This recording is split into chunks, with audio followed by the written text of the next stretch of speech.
ఓం సాయిరామ్. సమర్థ సద్గురు సాయినాథ్ మహారాజుకి జై. సాయి భక్తులందరికీ నమస్కారం అండి. మన బాబాగారి దయ వల్ల మనందరం బాగుండాలి, సంతోషంగా ఉండాలి అని చెప్పి మనస్ఫూర్తిగా కోరుకుంటూ ఈరోజుటి వీడియో స్టార్ట్ చేస్తున్నాను ఫ్రెండ్స్.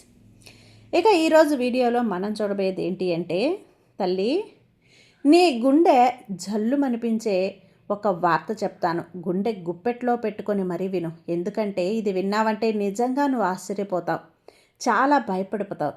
ఎందుకంటే ఇన్నాళ్ళ నుంచి నువ్వు పడుతున్న కష్టాలకి, బాధలకి, కన్నీళ్ళకి నీ ఇల్లు సర్వనాశనం అవ్వడానికి, నీ ఇంటిని సర్వనాశనం చేస్తున్నది వీళ్ళే తల్లి. 15 ఏళ్ల నుంచి ప్రయత్నిస్తున్నారు. ఒకటి కాదు, రెండు కాదు, దాదాపు 15 ఏళ్ళు ప్రయత్నిస్తూనే ఉన్నారు.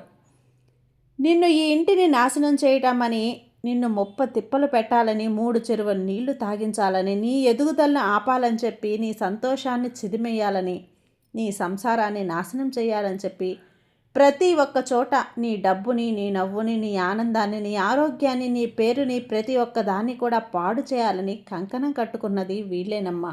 ఇప్పటికే చాలా ఆలస్యమైపోయింది. ఇప్పటికే చాలా త్వరగా నువ్వు తెలుసుకోవాలి, లేదంటే నీ ఇల్లు సర్వనాశనం తప్పదు. వాళ్ళు అలా చేసే వరకు కూడా నిన్ను వదిలిపెట్టరు. సర్వనాశనం చేసేదాకా వాళ్ళు నీపై ఎప్పుడూ కూడా గమనిస్తూనే ఉంటారు. విన్నావంటే నీకు గుండె జల్లుమంటుందమ్మా. వాళ్ళెవరో తెలుసుకున్నావు అంటే వీళ్ళేనా ఇన్నాళ్ళు ఇది చేస్తున్నది అనే ఒక భ్రమలోకి నువ్వు వెళ్ళిపోతావు. ఎందుకంటే నీ చుట్టూనే ఉంటారు వాళ్ళు, అనుక్షణం నీతోనే ఉంటారు. కానీ నువ్వు తెలుసుకోలేకపోతున్నావు. వాళ్ళ ముఖాలు తెలిసాయంటే నువ్వు చీ అంటావు. అలాంటి వ్యక్తులు ఈరోజు ఈ బాబా చెప్తున్నటువంటి ఈ సందేశాన్ని నువ్వు నిర్లక్ష్యం చేయకుండా వినిబిడ్డా అని చెప్పి బాబాగారు అయితే మన కోసం ఒక మంచి సందేశాన్ని తీసుకొచ్చేసారండి. ఆ సందేశం ఏంటి, ఆ సందేశం రూపంలో బాబాగారు మనతో ఏం చెప్పబోతున్నారు వినే ముందుగా మనకు తెలిసినటువంటి గురువుగారండి, ఒక్కసారి మనకు తెలిసిన గురువుగారండి, షిరిడి సాయిబాబా ఆశీస్సులతో జ్యోతిష్యం చెప్తున్నారు గురూజీ సుబ్రహ్మణ్యం రాజు గారు, నెంబర్ 1 వశీకరణ స్పెషలిస్ట్. వీరి మొబైల్ నెంబర్ 9908224144. ఎలాంటి ప్రాబ్లం ఉన్నా సరే కేవలం ఫోన్ ద్వారా పూజలు చేసి పరిష్కరించేస్తారు. నేరుగా వెళ్లాల్సిన పని లేదు. పర్సనల్గా మీట్ అవ్వాల్సిన అవసరం కూడా లేదు. ఉన్న చోటనే కదలకుండా, మూడో కంటికి తెలియకుండా మీ మొండి సమస్యలను సైతం మీరు పరిష్కరించుకోవచ్చు. ప్రేమ, పెళ్లి, ఉద్యోగం, రాజకీయం, విదేశీ ప్రయాణం, ధనం నిలకడగా లేకపోవటం, భార్యాభర్తల మధ్య గొడవలు, ఆస్తి తగాదాలు, అప్పుల బాధలు, స్త్రీలు పురుషులు ఎటువంటి గుప్త సమస్యలున్నా సరే నెంబర్ 1 వశీకరణ స్పెషలిస్ట్. మీ మీద, మీ ఇంటి మీద చెడు ప్రయోగం జరిగినా, చేసి ఉన్నా కూడా నరదృష్టి, నరగోష్ట, సంతాన సమస్యలు, భార్యాభర్తల మధ్య, లవర్స్ మధ్య అనుమానాలున్నా, అపార్థాలున్నా, థర్డ్ పర్సన్ ఉన్నా సరే, అత్తాకోడళ్ళ మధ్య సఖ్యత లేకపోయినా ప్రతి ఒక్క ప్రాబ్లంకి చక్కటి సొల్యూషన్ ఇస్తున్నారండి. మీ వివరాలన్నీ కూడా సేఫ్ అండ్ సెక్యూర్గా ఉంచుతారు. మీకే కాదు, దేశ విదేశాల్లో ఉన్నవారు ఎలాంటి ప్రాబ్లమ్స్నైనా సరే పరిష్కరించుకుంటున్నారు. ఎంతోమంది విదేశాల్లో ఉన్నటువంటి వారు, దిక్కుతోచని పరిస్థితుల్లో, అయోమయ స్థితిలో ఉన్నవారు ఇప్పుడు గురువుగారికి కాల్ చేసి వాళ్ళ ప్రాబ్లమ్స్ని సాల్వ్ చేసుకొని ఈరోజు హ్యాపీగా లైఫ్ లీడ్ చేస్తూ చాలా సంతోషంగా ఉన్నారు. కాబట్టే స్క్రీన్ మీద ఉన్నటువంటి నెంబర్కి ఒకసారి కాల్ చేయండి. మీ ప్రాబ్లంని గురువుగారితో పంచుకోండి. ఖచ్చితంగా గురువుగారు మీ ప్రాబ్లంకి సొల్యూషన్ చూపిస్తారు.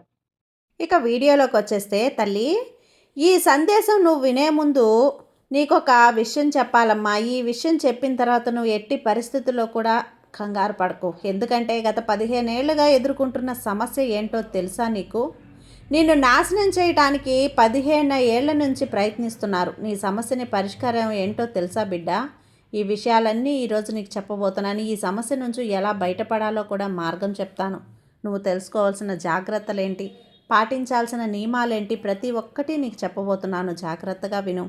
ఇది నీ జీవితానికే, నీ కుటుంబానికి సంబంధించింది. నువ్వు ఇన్నాళ్ళు బాధపడుతున్న కష్టం ఏదైతే ఉందో, ఆ బాధ అయితే ఏదైతే ఉందో, నీకు అనుకున్న పనులు జరక్క, ఏది మొదలు పెట్టినా కూడా మధ్యలో ఆగిపోవటం, ఎన్ని బాధలు పడ్డావు, ఎన్ని తిప్పలు పడ్డావు, నీతో పాటు నీ కుటుంబం కూడా అల్లాడిపోయింది. మాకు ఈ దౌర్భాగ్యం ఎందుకు, ఈ పరిస్థితి ఎందుకు సాయి, ఏ జన్మలో ఏ పాపం చేశామయ్యా, నా కుటుంబం కూడా ఇలా విలవిల్లాడిపోతుంది అంటూ నువ్వు చాలా బాధపడిన రోజులు ఎన్నో ఉన్నాయి. కన్నీళ్లు పెట్టుకున్న రోజులు ఎన్నో ఉన్నాయి.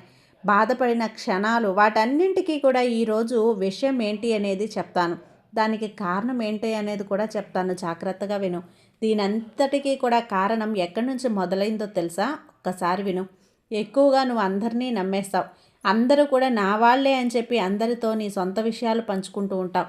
ఇది ఒక రకంగా నీకు చెడు చేస్తుంది అని ఎప్పుడైనా అర్థం చేసుకున్నావా? ఎందుకంటే నీకు తెలియని విషయం ఏంటంటే, నువ్వంటే నచ్చని వాళ్ళు, నీ నాశనాన్ని కోరుకునే వాళ్ళు నీ చుట్టుపక్కలే ఉన్నారు అన్న విషయం నీకు తెలియదు. పైకి ఎంత మంచిగా స్నేహంగా నటిస్తూ వెనకాల గోతులు తవ్వుతూ ఉన్నారు. ఇది బయటపడే శత్రువులు కూడా నీతో కలిసి నీ పతనాన్ని కోరుకుంటూ ఉన్నారు. ఇక బయట ఉన్న నీ శత్రువులు వారితో కలిసి నీ పతనాన్ని కోరుకుంటున్నారు చూడు. ఈ సమాచారాన్ని వారి ద్వారా సేకరించి నీకు కీడు తలపెట్టాలని చూస్తున్నారు. అంతేకాదు, ఈ విషయాలన్నీ కూడా ముందుగా తెలుసుకొని నీ పనులు పూర్తి కాకుండా ఆటంకాలు వచ్చేలా చేస్తున్నారు. నువ్వేం చేస్తున్నావు? ఎటు వెళ్తున్నావు? ఏ పని మొదలు పెడుతున్నావు? దీని గురించి నువ్వు ఆలోచనలు చేస్తున్నావు, ఈ నిర్ణయాలు తీసుకుంటున్నావు. ప్రతి ఒక్కటి పూసగుచ్చినట్టుగా ముందుగానే వాళ్ళు తెలుసుకుంటున్నారు. వాటన్నింటికీ నీకు అడ్డుపడుతున్నారు. నువ్వందరినీ నా వాళ్ళు అని నీ విషయాలన్నీ వాళ్ళకి చెప్పే బదులు ఎదుటివారు నీకు కీడు తలపెడుతున్నారు అని తెలిసినా కూడా నీ స్వభావరీత్యా క్షమించి వదిలేస్తున్నావు చూడు.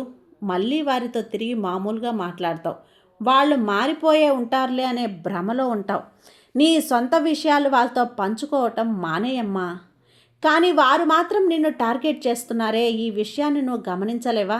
నీ దయాగుణము, దానగుణము, క్షమాగుణము అధికంగా ఉంటున్నాయి. ఇటువంటి గుణాల కారణంగా నువ్వు శత్రువుల బారిన పడిపోతున్నావు.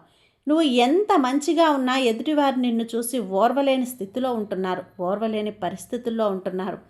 ఈర్ష్య వల్ల, అసూయ వల్ల, అందువల్ల వారు నీకు శత్రువులుగా మారిపోతున్నారు. నువ్వు ఏదైనా పని తలపెడితే దాన్ని పూర్తి చేసేంత వరకు కూడా నిద్రపోని మనస్తత్వాన్ని కలిగి ఉంటున్నారు.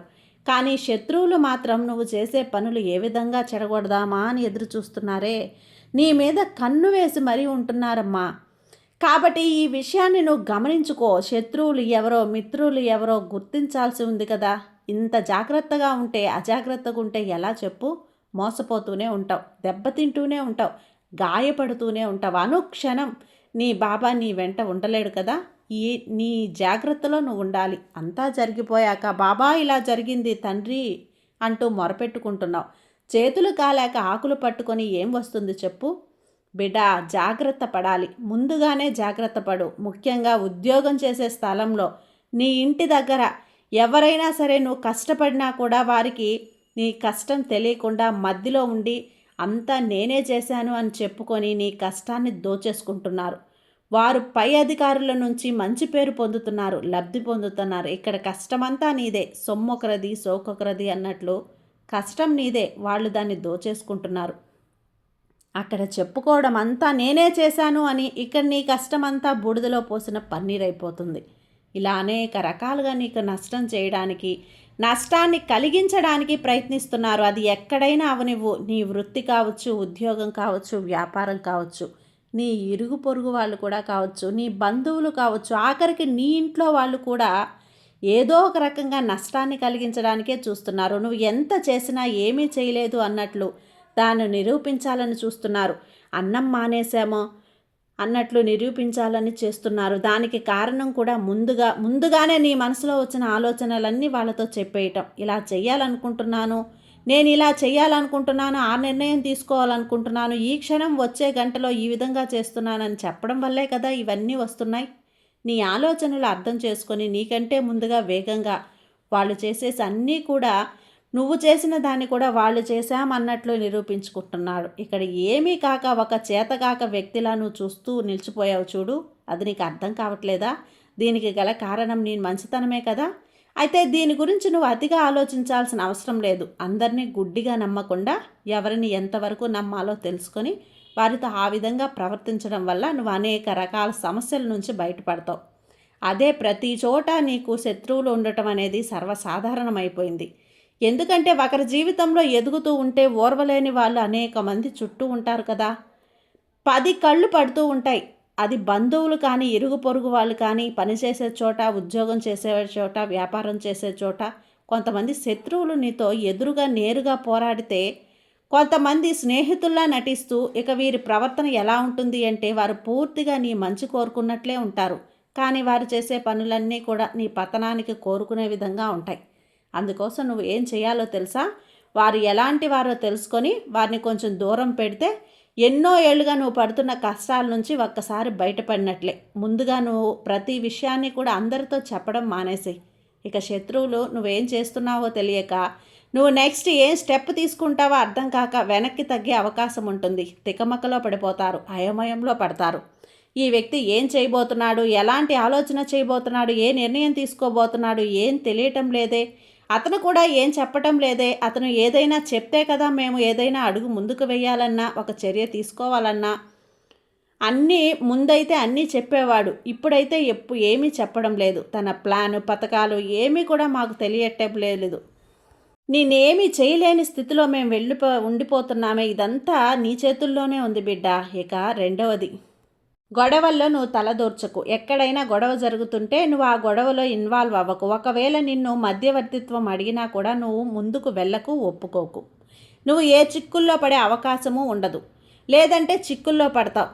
నేను పరిష్కరించగలను అని అనుకొని ఆ గొడవ జరుగుతున్న ప్రదేశానికి వెళ్ళి నీ అభిప్రాయాన్ని తెలియజేసేవంటే మాత్రం నువ్వు చిన్న విషయం చెప్పినా కూడా దాన్ని పెద్దది చేసి గొడవ కూడా పెడతారు. ఈ విధంగా కూడా నిన్ను చాలా ఇబ్బందులు పాలు చేస్తాడు. కాబట్టి నువ్వు ఏ గొడవలో కూడా తల దూర్చకు. ఎందుకంటే ప్రస్తుతం ఉన్నటి పరిస్థితి ఆ విధంగా ఉంది. మరొక ముఖ్యమైన విషయం తెలుసా? ఏదైనా కొత్తగా ప్రారంభించాలి అంటే వ్యాపారమైన, పెట్టుబడైనా ఏదైనా కానీ బాగా అనుభవజ్ఞులు లేదా పెద్దవాళ్ళు ఉంటే వాళ్ళ సలహా, ఆశీర్వాదం తీసుకొని మరీ చెయ్యి.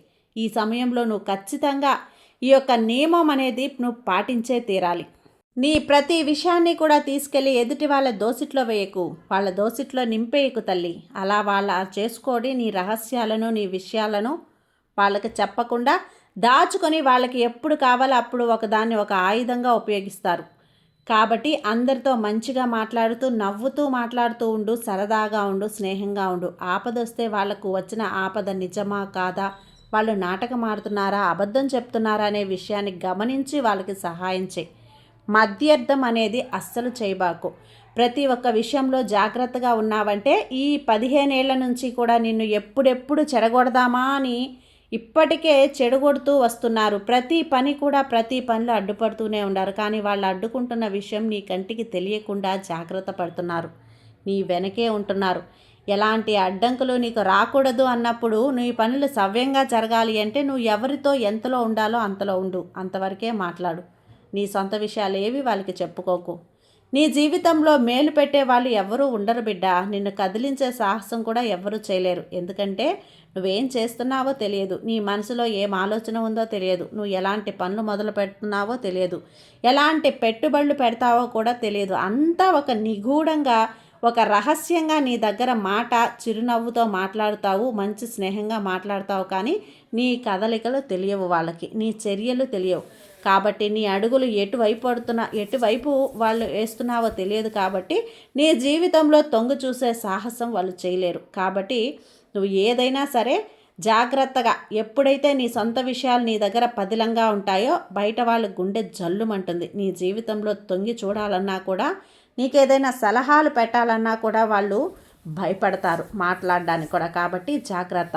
నీ బాబా మీద నమ్మకంతో ఉండు. నీకు అంతా మంచిగా జరుగుతుంది. నీ సాయి నీకు తోడుండగా నీకు భయం ఎందుకు చెప్పు. సర్వేజన సుఖినో భవంతు. జై సాయి.